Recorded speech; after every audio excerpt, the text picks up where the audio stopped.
আমাকে প্রণাম করলো না, আমাকে শ্রদ্ধা জানালো না, এই জন্য তাকে আমি বাদ দিয়ে শিবলিঙ্গ যজ্ঞ করি। দেবতাদিকে নিমন্ত্রণ করলেন, দেবতারা সকলে আসলেন, শিবলিঙ্গ যজ্ঞ করলেন। এদিকে পার্বতী দেবী সকালবেলা ফুল তুলতে গিয়েছে, ফুল তুলে নিয়ে এসে ভোলানাথকে বলছে, প্রভু আমার বাবা তোমাকে নিমন্ত্রণ করেছে, তুমি কেন আমাকে বলবে?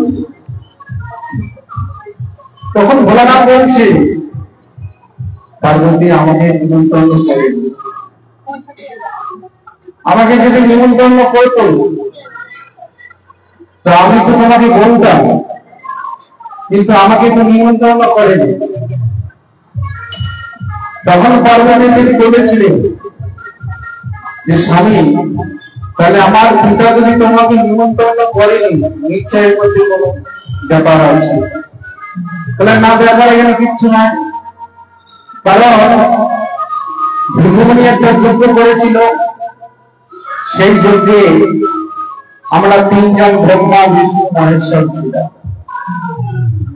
তোমার পিতা আজকে দেরি করেছিল বলে যজ্ঞ দেরি শুরু করেছে, কিন্তু ওই সময় সকল দেবতারা এসে দাঁড়িয়ে পড়ে প্রণাম করেছিলেন করে, কিন্তু আমরা তিনজন ব্রহ্মা বিষ্ণু মহেশ্বর প্রণাম করি, কিন্তু মনে মনে আমার শব্দ জানিয়েছিলাম, প্রণাম করেছিলাম। এই রাগে আমাকে আর নিমন্ত্রণ করল। তখন পার্বতী বলছে, স্বামী যেহেতু আমার পিতা, হয়তো পিতা ভুল করে আমাকে না বলতে পারে, তাহলে উপযাচক হিসাবে যদি আমরা যাই পিতার কাছে, পিতা তো ছেড়ে দেবে না, বিনা নিমন্ত্রণে যাই। ভোলানাথ বলছি, না, এটা হতে পারে। পার্বতী তুমি যদি বিনা নিমন্ত্রণে পিতা সে রাজবাড়িতে প্রবেশ করো, তুমি ফিরে আসতে পারবে না, কারণ আমি জানি তুমি সঠিক সবকিছু। কারণ তোমার পিতা অহংকারী, তার কথা তোমার সত্য হবে না, তোমার সেই কথা আগুনে তুমি জলে করে ছাই হয়ে যাবে। কিন্তু পার্বতী সে কথা মানল না। পার্বতী ভোলানাথকে বলল, স্বামী তো তুমি আমাকে অনুমতি দাও, আমি পিতার যজ্ঞে যাব। ভোলানাথ বলছে, পার্বতী আমি তো তোমাকে বাধা দিতে পারি না, যাও। নন্দী আর ভিঙ্গিকে বলল, নন্দী ভিঙ্গিকে বললো, যাও তোমার মাকে সঙ্গে করে নিয়ে যাও, দেখাশোনা করবে, কোন রাস্তা পথে কোনো কিছু অঘটন হতেই পারে। তাই নন্দী আর ভিঙ্গিকে সঙ্গে করে নিয়ে পার্বতী দেবী যাচ্ছে দক্ষ মহারাজের রাজবাড়িতে, সেই যজ্ঞস্থলে। ছুটতে ছুটতে গেলে কোথায়? মায়ের কাছে। মেয়েরা তো মায়ের কাছে যায়, বাবার কাছে পড়ে যায়। মায়ের কাছে গিয়ে বলছে, মা এটা তুমি কি করেছো? আমরা 6 বোনকে নিমন্ত্রণ করেছ, আর তোমার ভোলানাথকে নিমন্ত্রণ করেনি, সে কি অপরাধ করেছে, কি অন্যায় করেছে? তার মা বলেছে, মা আমি বলতে পারি না, কারণ তোমার পিতা কেন বলেনি সেই উত্তর আমি দিতে পারবো না। তিনি যজ্ঞস্থলে বসে আছে, তুমি কে জিজ্ঞাসা করো। তাই পার্বতী দেবী ছুটতে ছুটতে গেলে, গিয়ে পিতাকে বলছে, পিতা তুমি সব জামাইকে নিমন্ত্রণ করেছো, কিন্তু তোমার ভোলানাথকে কেন নিমন্ত্রণ করেছো? সে কি অপরাধ করেছে, কি অন্যায় করেছে? তখন দক্ষ মহারাজ বলছে, পার্বতী তোমার স্বামী স্থানে যজ্ঞস্থলে নয়, শ্মশানে মশানে পড়ে থাকে, ছাই ভস্য গায়ে মাখে। ওই রকম জামাইয়ের স্থান এই জায়গায় আমি দেব না। যখন এই কথা বললে এই মূর্খ জামাই কোনো ফিরে গেলে, যেই মূর্খ জামাই কথা বলেছেন বাবুল দেবী দুই হাত দিয়ে কানে আঙুল দিচ্ছে, বলছে পিতা আমার স্বামী নিন্দা কথা বলবেন না, কারণ আমি স্বামী নিন্দার কথা মনে শ্রবণ করবো না। কারণ আমরা কি তোমার বাড়িতে বলে থাকি? তুমি আমার ভোলাকে নিন্দা করছো কেন? এই প্রাণ আমি রাখবো না। এদিকে যজ্ঞ শুরু হয়েছে, পার্বতী দেবী এই কথা শুনতে শুনতে বলছে আমার এই প্রাণ আমি নিয়ে আর কোথাও যাবো না। যে নিন্দা কথা শুনেছি স্বামী নিন্দার কথা, এই প্রাণ আমি এই আগুনেতে এই যজ্ঞের মধ্যে আহুতি দিয়ে প্রাণ ত্যাগ করবো। ছুটতে ছুটতে গিয়ে ভৃগুমুনি যজ্ঞ করতেছে, আগুন জ্বলতেছে, আর ওদের লাভকে ঝাঁপিয়ে পড়ে গেল আগুনের মধ্যে।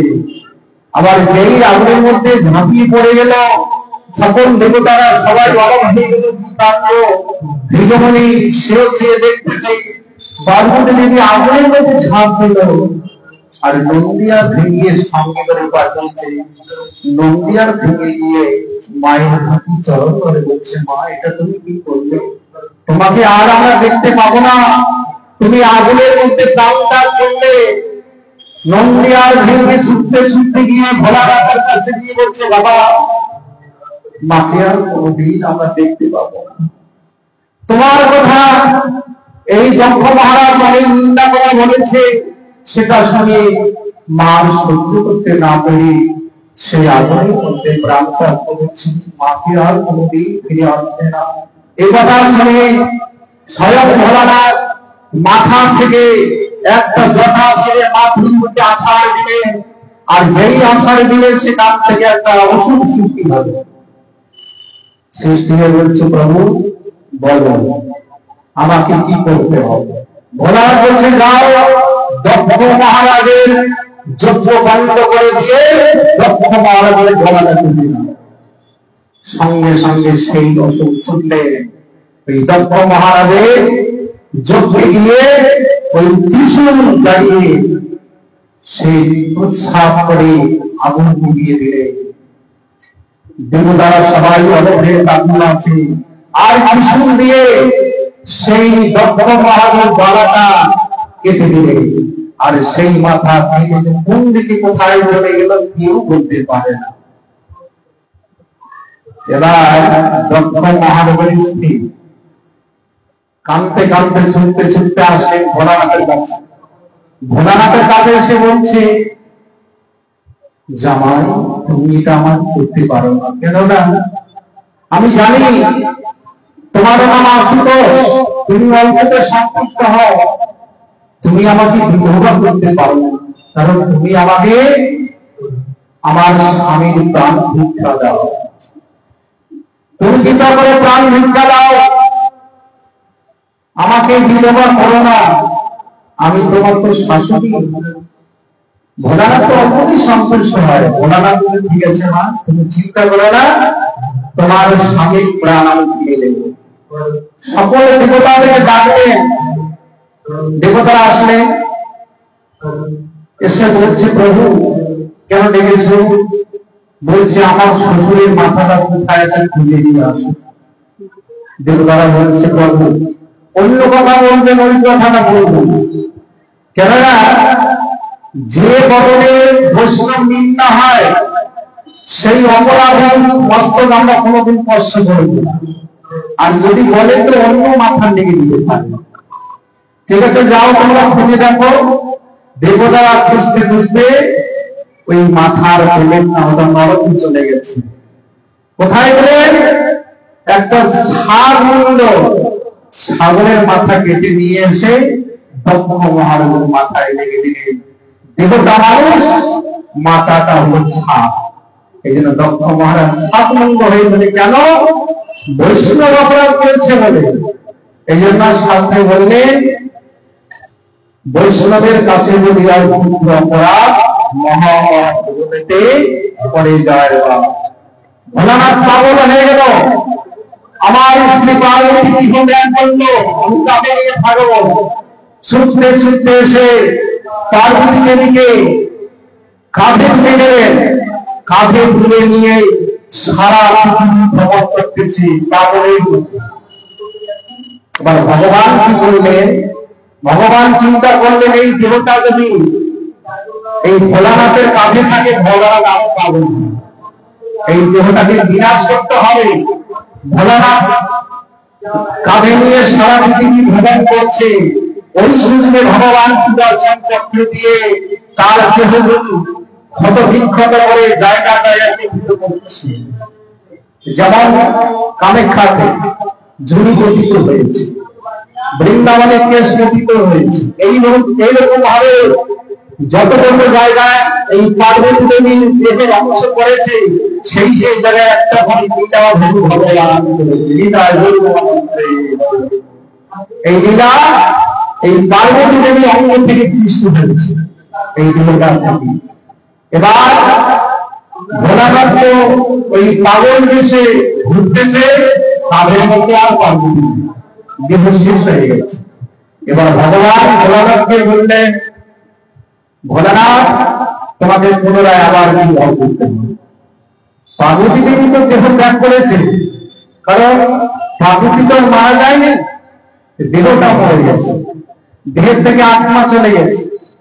আমাদেরও মানুষের কিন্তু মারা যায় না, মানুষের মৃত্যু হয় না, এই দেহটা মৃত্যু হয়ে যায়, আত্মা এখান থেকে বেরিয়ে চলে যায়। আত্মা কোনদিন মরে না, আত্মার কোনদিন বিনাশ নেই, কারণ এই আত্মার কর্ম যে আবার এই পৃথিবীতে আসতে হবে। আমরা তো এই পৃথিবীতে এসে যিনি আপন, যিনি স্বয়ং ভগবান, তাকে আমরা ভুলে থাকি, তার কথা কোনোদিন জীবনে স্মরণও করি না, তার কথা কোনোদিন ভাবিও না। শাস্ত্রে বললেন এই যে কলির যে খুঁটি বাঞ্ছা করে, ভগবানের ইচ্ছা ছাড়া একটা গাছের পাতাও না হবে। ভগবানের যদি ইচ্ছা হয় তবে তো হবে, ভগবানের যদি ইচ্ছা না হয় কোনোদিন হবে না। রাত্রে হরি মারে গে, মারে হরি রাতে গে। ভগবান যাকে মারবে এই পৃথিবীতে রক্ষা করার পরে চলবে, ডাক্তার পারবে। ডাক্তার আমার যদি কোটি কোটি টাকা থাকে আমি বাঁচতে পারবো না, টাকা দিয়ে যদি বাঁচা হলো, অনেক কোটিপতি ছিল, রাজা ছিল, এরা তো বাঁচতে পারলো না, টাকা দিয়েও বাঁচা যাবে না। কিন্তু মৃত্যু যদি এসে যায় এই পৃথিবী থেকে রক্ষা না হয়, তোমাকে এখান থেকে দূরাই নিয়ে চলে যেতে হবে। কিন্তু আমরা এই পথে আসি না, কিন্তু আসার সুযোগ ভগবান দিয়েছি। কি তোমরা এই মর্তধামে গিয়েছো, মরতে হবে, কিন্তু আসল কাজটা তোমরা করতে হবে। আসল কাজ কোনটা? আসল কাজ হয়ে যায় কৃষ্ণের সংসার বড় ছাড়ি অনাচার, এই অনাচার ছেড়ে তোমরা সংসার করো, সংসার করা বেশি নয়। এই যে মানব দেহ হয়েছ, অতি সুলভ দেহ, এইরকম দেহ জীব জন্তুর পশু পাখি ওরা পায় না। ওরা তো পূর্বে মানুষ ছিল, শাস্ত্রে বলা হতো এই যে চরাচর জগতে জীব জন্তুর পশু পাখি তরুয়া তারা কারা, এরা পূর্বে মানুষ ছিল। যারা এরা মানুষ ছিল, মানুষ হয়ে মানুষের কর্ম করে হয়েছিল, আজকে কর্মের জন্য তারা আসলে ভ্রমণ করতেছে। জলজার লবস্বামী পৃথিবীকে দুটো একাত্তর পক্ষিনাম 20 লক্ষবার, 30 লক্ষ পশুবার, এই যে 84 লক্ষ মানুষ, এই 84 লক্ষ জনই ভ্রমণ করে এই দুর্লভ মানব, সর্বদুর্লভ সর্বজনের সার এই দুর্লভ মানব জন দেবতারা বাঞ্ছা করি মানুষ। এই মানুষ হয়ে যদি আমরা ভগবানের আরাধনা, ভগবানের নামগুলো কীর্তন করতে না পারি, পরের বারে আর মানুষ হতে পারবো না। ওই জীব জন্তুর সংসারে যেতে হবে, ওদেরও একটা সংসার। জীব জন্তু পশু পাখি ওদের তো সন্তান আছে, ওটাও সংসার। তা কোন সংসারে যাবেন? আপনি যদি জীব জন্তুর সংসারে যেতে চান তাহলে ভগবানের নাম আর করবেন না, সারাদিন 24 ঘন্টা সংসার করে যান, মরার পরে জীব জন্তুর সংসারে যাবেন, আর কথা শুনতেও পারবেন না, বলতেও পারবেন না। তোমাকে আশীর্বাদ পাওয়ার এই চক্রের মধ্যে করতে হবে, তবেই তো আবার জন্ম হবে। কিন্তু যারা এই আসল তত্ত্বটা জানতে পেরেছে, সব কাজ একদিকে ঘুরিয়ে ভগবানকে ডাকতেছি, আমি কে, কি মোর কর্তব্য, কেন শিখেই হবে, এই তত্ত্ব যতক্ষণ মানুষ জানবে না ততক্ষণ সাধু সঙ্গের সাথে যায় না। আমাদের এই চিত্ররূপ দর্পণের মধ্যে যদি ময়লা জমে যায়, ভগবানের প্রতি বিশ্বাস, সাধুগুরু কৃষ্ণের প্রতি শ্রদ্ধা আমাদের যাবে না। যেমন একটা আয়নার মধ্যে যদি ময়লা জমে যায়, এই আয়না দিয়ে মুখ দেখা যায় না, আয়নাটাকে কাপড় দিয়ে মুছিয়ে নিতে হয়, তারপরে আমার ভগবানকে দর্শন করতে হয়।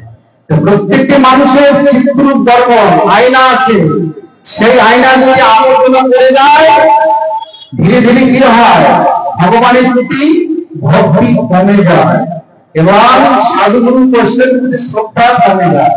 এই জন্য সাধুরা যেখানে সেখানে খায় না, যার তার হাতে খায় না, খেলে কি হবে, কিচ্ছু হবে না, ভক্তি নষ্ট হয়ে যাবে, ভক্তি ধীরে ধীরে কমে যাবে। এই জন্য এরা নিষ্ঠার সহিত ভগবানের নাম করে নিষ্ঠার সহিত সেবা করে। এই শুদ্ধ ভগবত চরণ এবং ভজন, এরা ভজনের অনুকূল দিকে যাচ্ছে। তাদের যদি প্রাণ চলে যায়, যাবো শরীরে যদি কারো ব্যাধি যন্ত্রণা হয়, ডাক্তারের কাছে যাবো, ডাক্তাররা সরাসরি বলে তোমাকে মাছ খাইতে হবে, না খেলে বাঁচবে না। কেন? ওরা বলে তোমাকে মাছ মাংস খেতে হবে। কেন? মাছ মাংস ছাড়া কি এই নিরামিষ মানুষ বাঁচে না?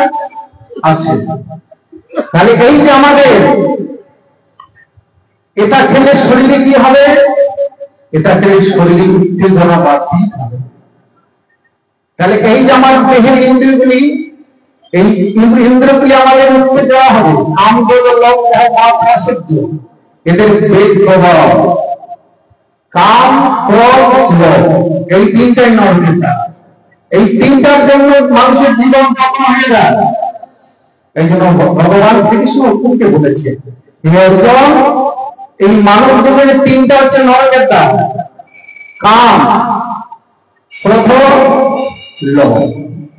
এই তিনটাকে যে আমাকে সমর্পণ করেছে সে হচ্ছে শ্রেষ্ঠ পরম বৈষ্ণব। এই তিনটাকে অত সহজে ত্যাগ করা যায় না।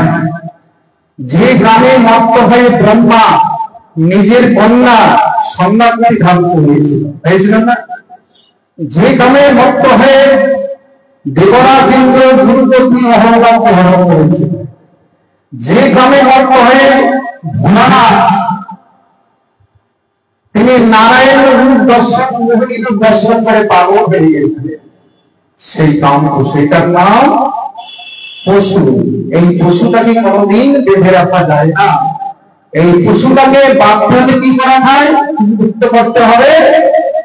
যেমন আমরা গ্রামে যদি চাষিরা গরু নিয়ে মাঠে চাষ করে, দুধারে যদি ফসল থাকে, তাহলে তো ওরা ফসল খাওয়াতে শিখবে।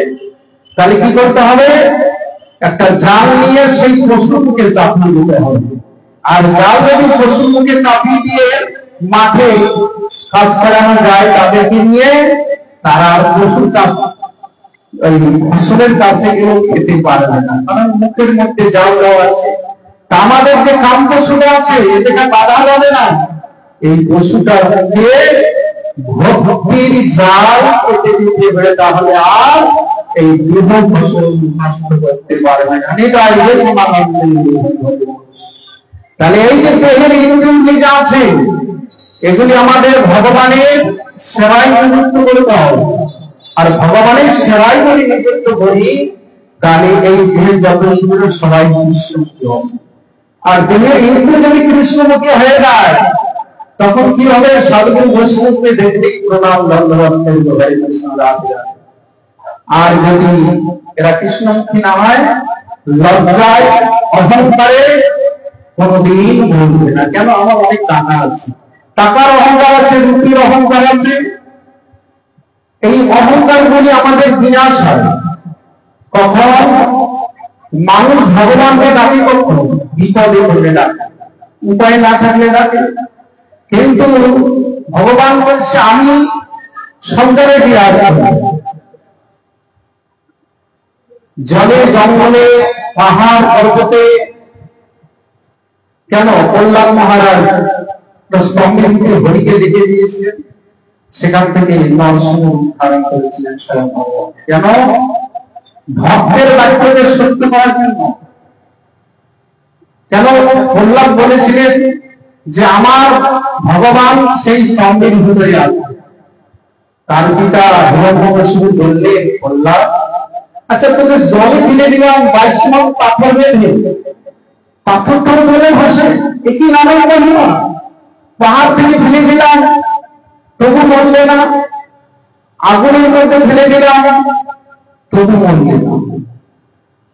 তারপর তোমাকে আমি নিজের হাতে বিষ দিয়েছিলাম, বিষ খেয়েও তুমি মরলে না। কেন? বিষ খেলে কি মানুষ বাঁচে? কিন্তু বললাম কি করে বাঁচে? বিষ কি করে অমৃত হয়ে যায়? বললাম আসলে বিষ খায় না।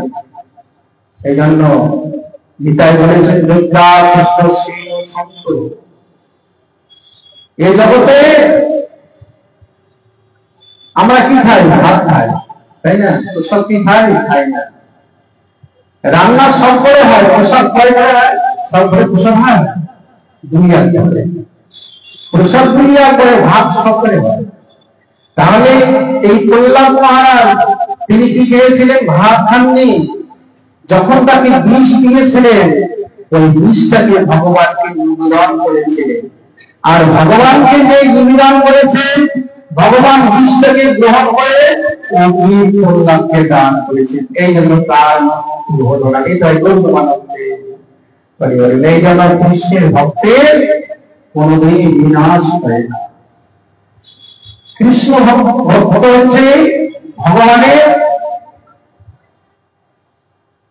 ভগবানের প্রিয় ভক্ত যারা, তারা তো নিরন্তর ভগবানকে আরাধনা করে। মেন সংকটের মানুষের মৃত্যুর সময় আমরা প্রত্যেকে জানি জন্ম হয়েছে মানে একদিন মরব, একদিন না একদিন আমাকে মরতে হবে। আজ নাই কাল, কাল নাই পরশু, যেতেই হবে। কিন্তু মৃত্যুর হাত থেকে কেউ রেহাই পাবে না। কিন্তু আমাদের প্রতিদিনে জীবনের খাতা থেকে একটু একটু করে আয়ু কমে যাচ্ছে। আমাদের হিসাব আমরা ওইদিকে করি না। আমরা হিসাব করি কোনটা?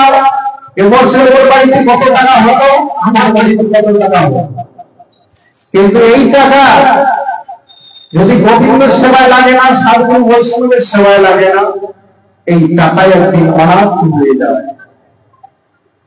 যা আমরা স্বীকৃতি পেয়েছি সব কিছু ভগবান এই জগতে আমাদের দিয়েছে। জঙ্গল বাড়ি বাড়ি টাকা পয়সা যা কিছু সব তার ইচ্ছা আমরা দিয়েছি। কিন্তু যখন এখানে এই ধরাধাম ছেড়ে চলে যাব, কি নিয়ে সঙ্গে যাব? তার তো রোজগার করতে হবে। কি রোজগার করবে? এখানে এসে নিত্য প্রয়োজনীয় যেটা বস্তু, সেটা হলো হরির নামে কেবল। হরিদাস ঠাকুর 3 লক্ষ হরিনাম করেছিলেন, হরিনাম করে ভগবানকে লাভ করেছিলেন। ভোলানাথ স্বয়ং তিনি আজও শ্মশানে হরিনাম করে যাচ্ছেন, পরম বৈষ্ণব। তাহলে এই যে কলির যে ধন্য, এ যাবি ভাই ভগব সিন্ধু পার, ধন্য কলি যদি আজ চৈতন্য অবতার। এইরকম অবতার কোন যুগে হয়নি। এই জন্য কলির যে ধন্য।